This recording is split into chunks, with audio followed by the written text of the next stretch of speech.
The Chicago Bulls wanted to be competitive this season, and I hope in watching this year's NBA playoffs, it makes the Bulls realize, much like I have, how truly non-competitive they would be in a playoff type scenario. We're going to talk about all that, plus give our season reviews for DeMar DeRozan and Nikola Vucevic, and dive a little bit into the mailbag. All that and more right after this.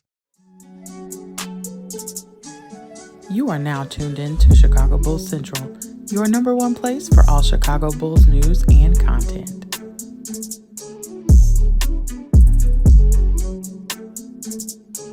What's going on, Bulls fans? Welcome to another episode of Chicago Bulls Central, your number one spot for everything Chicago Bulls related. I'm the host there, Haize, but more importantly, you guys can follow the channel at Bulls Central Pod on every social media platform we happen to be on.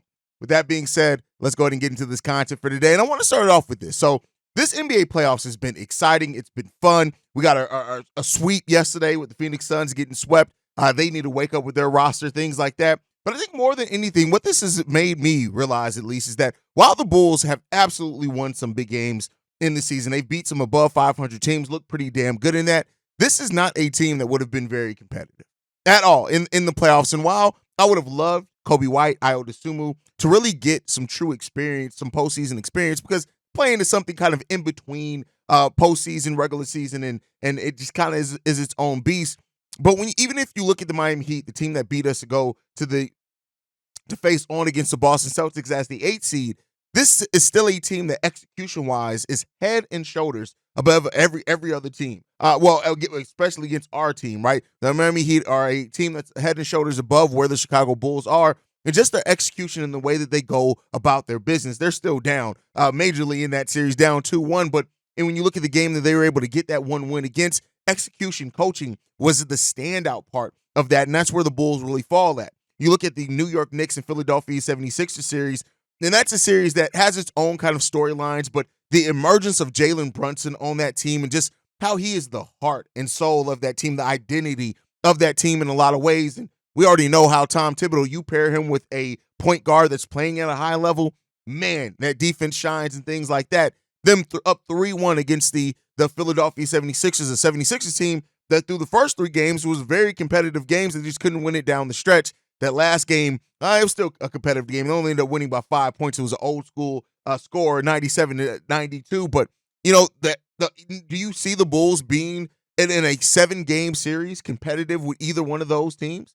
And then you look at the Milwaukee Bucks, Indiana Pacers. Now, this is a unique series, and I know a lot of Bulls fans are going to look at that and say the way that the Pacers have been playing, especially now, missing Dame Lillard, missing Giannis, maybe the Bulls could have made that a little bit interesting. But let's be clear here. This is the 3 and 6 seed. The Bulls are never making it up to the 6 seed. And while that Milwaukee Bucks team has some serious issues, I hope they really look at what Doc Rivers is going. There's some Bulls fans that really still want and call for Doc Rivers to eventually replace Billy Donovan. They're the same damn person. But that's a story for another day, right? And then you got to look at that Cleveland Cavaliers Orlando Magic series. And unfortunately, a lot of those pieces that we sent out, the Orlando Magic have used. Franz Wagner is such an important piece of that team. But do you really see the Bulls competing in a 7-game series with either one of those teams? Come on now. Tell me something, right? So, you know, it's just the Bulls are in a place where they're going to get some regular season wins. But, you know, as much as I've talked about it, a lot of people talked about it, and we had an above 500 record. We played with a 45-win pace, I think, after the month of December, if that was like extrapolated over a whole season. But it still shows us, and this is something that we've kind of gotten away from realizing with the growth of the play-in, is that there are teams that can get some wins. But that doesn't mean that they're going to be competitive in a playoff scenario, right? That doesn't mean that they're going to have the coaching, the execution, the depth sometimes that's needed, the second gear defensively that's sometimes needed to really take you into a place of being truly competitive in a playoff type series, right? Yeah, you can get a couple of wins, maybe, right? Maybe in that case, maybe, and you know, for the course of Jerry Reinsdorf, you get those home games in the playoffs, maybe that can help Jerry Reinsdorf's pockets. But this is truly a basketball team with the Chicago Bulls that I love the team. I love the heart of the team. They have a lot of fight in them. We got some good pieces that we can do some things with. But to truly be that competitive word that AK used, to truly be that competitive nature team that can truly do some things, we're quite a bit of a ways off. And that's why you see AK say things and talk about the things like the change that is needed for this team. And it's good that he identified it, right? I'm not going to be somebody that completely craps on him. The fact that he just thank you that you've now arrived at the party and the conclusion that we've been pointing at for a while now, AK. We applaud you for that. But it's time to get to work. And I think this really highlights this, watching this playoff series and just how some of these things are going, the different levels that these teams are able to take it to be competitive, man. It just really highlights how far this Bulls team really, really is from being anything close to truly competitive. And let's hope that changes sooner rather than later. I would love to be able to come here this time next year and be talking about a Bulls team that made it at least interesting in the playoffs, right? That had a better season, not so up and downs, but we'll see what's going to happen with that. But it was just a kind of a thought process that I've been sitting with. We've been covering the playoffs over on NBA Central heavily. By the way, go check out NBA Central if you guys want to get general basketball content for me and the guys. But so that's just something that was kind of on my mind. But let's get to it. I said we're going to start our player reviews for the season. I want to do these season analysis for players. And we're going to start it off with DeMar DeRozan. DeMar DeRozan, who is a very polarizing conversation amongst a lot of Bulls fans when you talk about what his future is and should be, or could be and should be for the Chicago Bulls, which we'll dabble on a little bit here. But let's focus on the basketball aspect of it. Last season for the Chicago Bulls, DeMar DeRozan averaged 24 points per game. He did that on overall 48% shooting, which was his lowest shooting percentage since coming to the Chicago Bulls. He also only took 17 shots per game, a little bit over 17.2, which is also the least amount of shots he's taken per game. His attempts per game has actually gone down every season that DeMar has been here. So for those people that say DeMar is willing to not necessarily take a back seat, to kind of take a step back to allow other players to do some things, there is evidence that points to that. And I think we've seen that on the basketball court from him, especially in times where Io and Kobe are both rocking and rolling. DeMar has kind of picked his spots until the fourth quarter. Then between a mixture of DeMar DeRozan and also Billy Donovan, I think they go back heavily to DeMar in that case. Some Bulls fans accuse DeMar DeRozan of stat padding. I really don't think that that's what he's trying to do. I just think that he's trying to help his team execute down the stretch, and Billy Donovan trusts him to do that. He also took 2.8 three-pointers per game last season, which is almost an extra three-pointer more than what he's done at any other time in his history with the Chicago Bulls. Both his first two seasons, he took 1.9 three-pointers per game, hitting that at a 35 and 32% clip, respectively. This season was at a 33%, but taking an additional three-pointer per game, which is big for DeMar, a player like DeMar. He also averaged 4.3 rebounds per game, 5.3 assists per game, which again, highest in his career with the Chicago Bulls as well, and a steal per game, which is right around what he's basically averaged for his Bulls career. Now, when you get into some of the advanced analytics things, right? DeMar DeRozan had the lowest usage rate of his career with the Chicago Bulls and also the lowest true shooting percentage, which started off even worse this season. He started off shooting the ball right around 52% true shooting percentage. He finishes with 58%. And he, like I've said before, he had that opportunity to turn his slow shooting slump around, whereas Zach LaVine didn't, right? And it's not to compare him and Zach, but DeMar took that extra time and really worked himself out of that shooting slump that he had early in the season when we were on that 4-15 stretch to start the year. And then, as well as DeMar DeRozan, the advanced analytics things, again, we know that DeMar DeRozan has been one of those players that almost every year of his career in the NBA, his teams have actually been better as far as point differential with him off the court than on the court. And that continued this season as well. The Bulls' offensive rating lower with DeMar DeRozan off the court. Of course, the defensive rating was also considerably lower without DeMar DeRozan on the court. But DeMar, this was a season where, yeah, his on-ball defense is always going to be trash. His off-ball defense is even worse. But this is a season where DeMar got quite a bit of steals in games where he needed it. He was an active defender in this case. And, like I said before, some people say that he just doesn't give effort. He does. He's just not a good defender. And I don't think, no matter how much effort DeMar gives on the defensive side of the ball, he's ever really going to be a plus defender. I just don't think that that's in him. Yes, defense is mainly effort, but it just comes down to it. Some people just don't have the skill when it comes down to it. The Bulls average more steals, more assists, more rebounds with DeMar DeRozan off the court actually as well. So take that for what you will. But overall, right, we can talk about the stats, we can talk about the analytics. DeMar DeRozan was a big part of why the Chicago Bulls had success this year. You can make no mistake about that. And that's always the thing where it's kind of always a duality thing to talk about DeMar DeRozan, because a double-edged sword, I guess, is a better phrase to use there, because DeMar is a player that's always going to help you. But then you got to look at the areas that he hurts you as well. And, the way that he allowed Kobe and Io, it really took a backseat in that. And he did. I know people are going to look at just the fourth quarters. Again, he's not the one making the play calls in the fourth quarters of the game. Again, could he pass it? Yeah, I'm not completely abstaining him from it. But I think ultimately it just comes down to the Chicago Bulls. DeMar DeRozan's impact for the Bulls isn't immeasurable, right? He's done it. It's hard to give him anything lower than a B-. I'll give him a straight up B on the season for and part of that is the overall team success. Part of that is you are the leader of this team, right? You are the mentor in a lot of ways for this team. And this Bulls team had while we had a good clutch record, some of those games shouldn't even have been clutch games if we were better able to execute down the stretch of those games. So again, I'm not putting that all on DeMar, but he was part of that, right? So DeMar DeRozan is the conversation around DeMar always gets very interesting, because you have these Bulls fans that look at DeMar and say, we got to move on from DeMar to give these younger guys opportunities. You got guys who look at DeMar and say, this is the guy who's giving the mentorship to these young players, and if we want them to truly go someplace, you're gonna have to have DeMar around. You need that veteran mentorship. We actually had a conversation about it. We've brought the roundtable discussions back over on Chi-Town Sports Central. I try to put the link to that video in this description, maybe even put it at the end screen. But we had a very nice roundtable discussion about DeMar DeRozan's impact and should the Bulls bring him back or not, things like that. And I think it does come down to the number and how much change do you really want to have. Offering DeMar DeRozan $80 million, you're not leaving yourself a bunch of leeway there to truly have change to this team that AK and everybody's talked about that they want. So we'll see what happens with that. But, the conversation around DeMar impacts the game of basketball. And that's why I said, for me, it's not about does DeMar deserve another contract? He does. But if this was a league where everybody got what they deserved, we wouldn't have a league, to be quite honest with you, right? So it really comes down to what way the Bulls do see it. And, whatever way you sit on that, both sides have their own validity to that argument on the case for letting DeMar walk or trying to find a signing trade or re-signing DeMar DeRozan. The people that say, like, hey, DeMar's been this, he's been that. No, you re-sign players like that.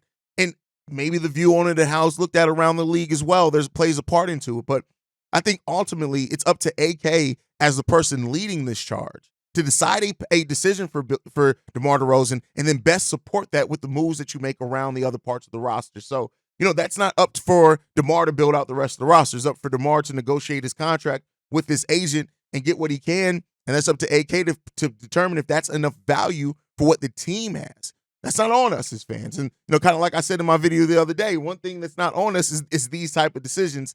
So we'll see what that leads to and what ultimately comes of DeMar DeRozan. But for his season grade, I give it a solid B. He performed the way that he needed to perform down the stretch of games in the fourth quarter. He was the best clutch player in the NBA. He should have won that award. So I can't give that anything lower than a B. The defensive issues, times like that, the start of the season slump, it definitely takes his grade down a little bit, but he was able to turn it around. He was able to find a way to adapt, even with the Bulls trying to play a faster paced offense, which is not suited to his game. He found a way to fit into that the best that he could. And for that, I got to give DeMar a B+ on this one for me. But you guys can let me know what you guys are giving DeMar DeRozan on his season grade down below. And next up, now we got to talk about Nikola Vucevic, which this is going to get interesting. And we go from one polarizing player to another when it comes to Nikola Vucevic. And Vooch's season has been interesting, right? Because technically he averaged more points per game this year, 18 over the 17.6, slight uptick there. He averaged 10.5 rebounds, down from the 11 he averaged the previous two seasons.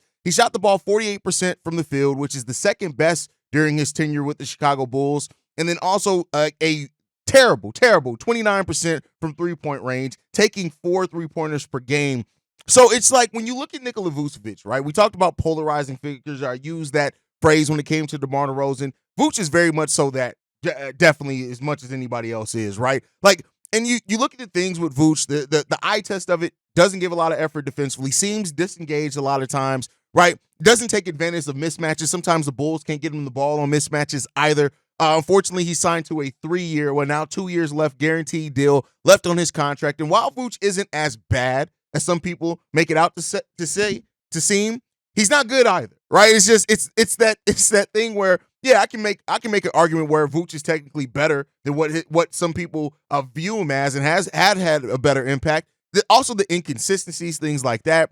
Vooch has just been a very up and down player. Now, when you look at the pre and post All-Star break, pre-All-Star break, Nikola Vucevic was averaging 17.5 points per game on 47% shooting and 27% from three-point range. Post-All-Star break, 26 games after All-Star break, Nikola Vucevic averaged 19 points per game. He also averaged 10.5 rebounds per game, three assists. He did that on 50% shooting and 33% shooting from three-point range, taking the same amount of threes, that 4.1.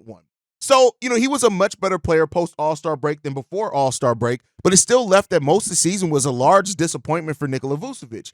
And so, this grade isn't going to be as harsh as what some people are probably going to hope that it's going to be for Nikola Vucevic, but it's definitely a C- for Vooch. Like I said, not as bad as what some people want to make it out to be with Vooch, but it wasn't good either. Still not saying that it's good. The Bulls were a better offensive team without him on the court. They were a better defensive team without him on the court. The opponent scored less without Nikola Vucevic on the court. Everything was much worse for the Bulls when Nikola Vucevic was on the court playing basketball. And unfortunately, there are some reasons to that, right? The reasons of as far as him not being able to get to his spots because him and DeMar like to occupy the same space. All those things still exist, but Vooch was just bad last year. And it's unfortunate. I would love to say that Nikola Vucevic played good for the Chicago Bulls last year, but it just was bad. And unfortunately, the Bulls are probably locked into this deal when it comes to Nikola Vucevic because he's not going anywhere. 76 games played, down from the 82 he played last season every game, but up from his first full season with the Bulls where he played 73 games, up from that. So, take that for what you will. But this is a player with Vooch who came in to the media day to open the season and talked about how effective he can be, even not shooting threes, and then presented to shoot 4.1 3-pointers per game, where everything said, Vooch, stop shooting threes, get your ass in the paint. The mental part of the game is something that I love to see Vooch play better in. Also, it's going to come with better recognition, entry passes from his guards, and Billy Donovan to go to him a little bit better. But overall, this season was a bad season for Nikola Vucevic, and the C- there is because like I said, wasn't as terrible as some people make it out to be. He had some really big key performances down the stretch in the season, but it just, man, it was a bad season overall for Vooch. His best month in the season as far as statistically was in February, where he averaged 22 points per game, almost 11.5 rebounds. He also averaged 3 assists, 1 block per game, right under a steal per game, and he shot the ball 47% from the field overall, but 28% from three-point range. Nikola Vucevic didn't shoot the three ball well this season.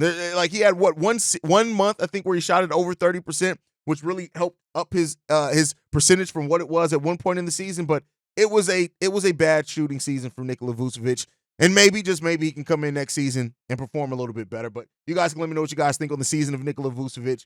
But all right, with that said, let's go ahead. You guys, there's 2 mailbag voicemails left over from last week that I want to kind of clear before we start this week. This one's from Vaughn. So, hey, this is Vaughn. I want to double back and leave another voicemail after the one I just left. You can use this one or the other one, doesn't matter. But I want to bring up the point how you always talk about how DeMar and Vooch, playing the same areas, playing the same spots. And I was saying earlier that the AK really needs to focus on getting rid of 2 of the 3 that we have out of DeMar, Vooch, and Levine. DeMar is a free agent, and like you said before, he seems to operate in the same spots that Vooch operates in. If we are truly stuck with Vooch, I would much rather see a combination of Levine and Vooch if we're talking strictly about their play set and how they like to get their shots and where they like to shoot it from. The only problem is when it comes to Levine and Vooch, it seems like a lot of times they're not locked in through game, and that's a big problem within itself. It's almost a bigger problem than having to work with DeMar and Vooch on the same team. So AK definitely has a lot of choices to make. But to me, that is one of my main reasons on why I think, moving 2 of the 3 is important, because either way, I feel like there's something negative about the play on the court itself, that these players just don't fit together. And it's crazy that it took this long for him to come to this point to see it, but definitely that's something that needs to be figured out. So if you're stuck with Levine and Vooch, DeMar just may have to be the odd man out.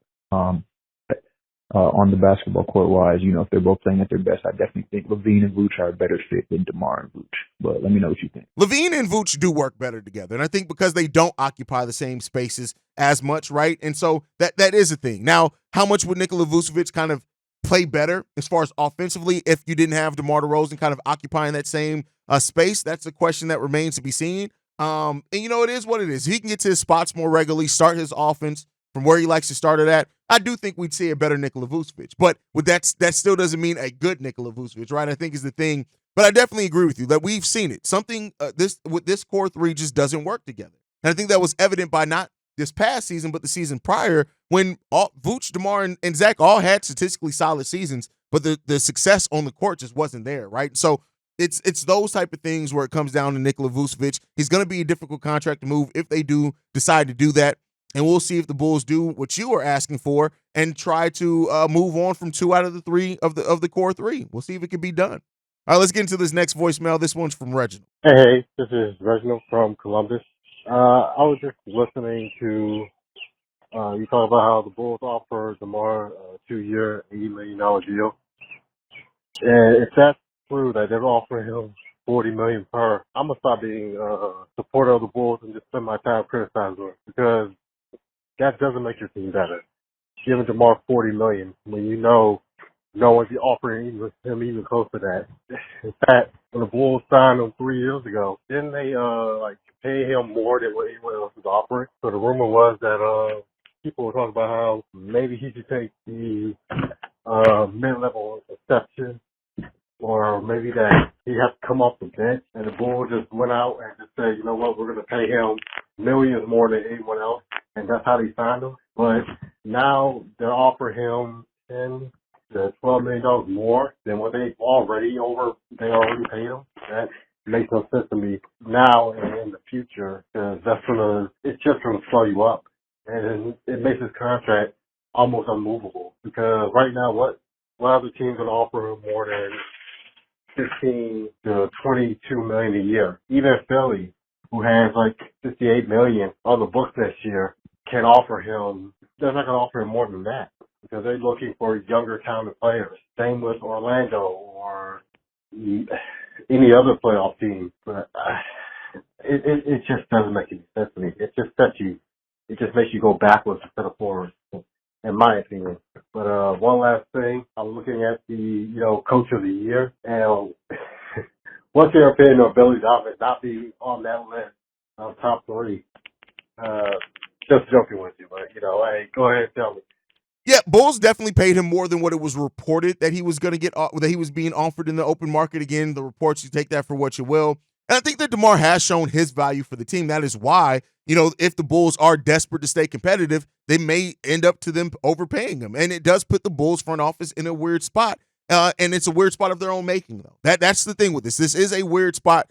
Both things can be true, but it's a spot that they made and they created for themselves. And now you have to ask yourself, do you want to overpay for DeMar DeRozan because of what he's brought and done to your team, or do you take or lose that and take for that what it's going to be? Go to the natural conclusion of whatever the next season is going to be without DeMar. Let players take their bumps and bruises, step up.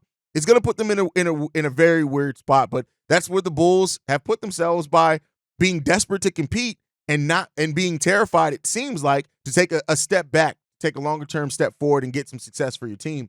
So, hey, DeMar, I won't say that he has all the power. The Bulls absolutely have a lot of the leverage. They can pay him more than anybody else there. So if DeMar truly wants more than $40 million, I don't think any other team is going to offer him that. And he's shown that value for the Bulls team. But I would love to be a fly on the wall for those negotiations to see how they go. I'm not going to lie to you, brother. I would love to be a fly on the wall for that. And as far as BD on any, not in the coach of the year, he shouldn't be on any top list of anything. So that doesn't surprise me because it's Billy goddamn Bubblegum Donovan. So, take that for what you will, Reginald. Why are you trying to send off the voicemail by bringing me some trauma? Why are you trying to do that to me, Reginald? I play your voicemails all the time. That's what. And also, why you always got to say Reginald from? We know where you from at this point, brother. You're the only person who always states where you're from on every voicemail. Sometimes people do that on their first maybe 2-3 voicemails. You've been calling in for a year. You be like, we know you're Reginald from Columbus, Georgia. We know that. We all know. When we hear when I hear the name Reginald, I think Columbus, Georgia right afterward. You don't always have. We know where you're from, Reggie. We know where you're from. But no, thank you for leaving that voicemail, guys. I appreciate you guys so much. The support through the offseason has been amazing. Make sure you guys are following the show at Bulls Central Pod. You can send us any feedback, questions, comments, concerns. bullcentralpod@gmail.com. Lastly, if you want to leave a text message and or voicemail, the number to do so, 773-270-2799. We are the number one spot for everything Chicago Bulls related, thanks to you guys. And like I like to end every episode on, go Bulls. Love you guys. See red if you can, y'all. Peace. This has been a presentation of the Break Media.